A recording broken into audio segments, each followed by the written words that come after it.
வணக்கம் அன்பு தமிழ் நெஞ்சங்களே. இன்றைய நாளின் கதாநாயகன் யார் தெரிந்து கொள்வோமா? வாருங்கள் காணொளிக்குள் புகுவோம்.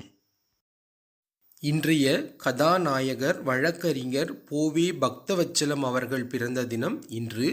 அவர் ஒரு வழக்கறிஞராகவும் மார்க்சியவாதியாகவும் மனித உரிமை போராளியாகவும் வாழ்ந்தவர். தொழிலாளர்கள், பெண்கள், தாழ்த்தப்பட்டோர், மாற்றுத்திறனாளிகள் ஆகியோரின் உரிமைகளுக்காக நீதிமன்றங்களில் வழக்காடினார். தமிழ்நாட்டைச் சேர்ந்த 2000 கொத்தடிமைகளை ஆந்திர மாநிலத்திலிருந்து மீட்டெடுத்தார்.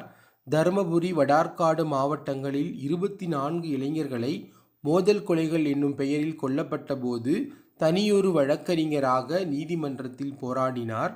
தம் 3 பெண் குழந்தைகளையும் பள்ளியில் சேர்க்கும்போது மதம், சாதி இல்லை என்று விண்ணப்பத்தில் குறித்தார்.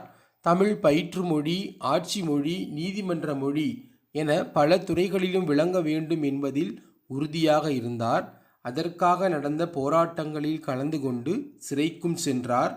தமிழ் ஆட்சி மொழி சட்டத்தை அமல்படுத்த கோரி தாமே மனுதாரராக பதிவு செய்து நீதிமன்றத்தில் வாதாடினார். அத்தகைய பெருமைக்குரிய பக்தவச்சலம் ஐயா அவர்களின் நினைவை இன்று போற்றுவோம். அவருடைய வரலாறுகளை எடுத்து படிப்போம். நன்றி, வணக்கம்.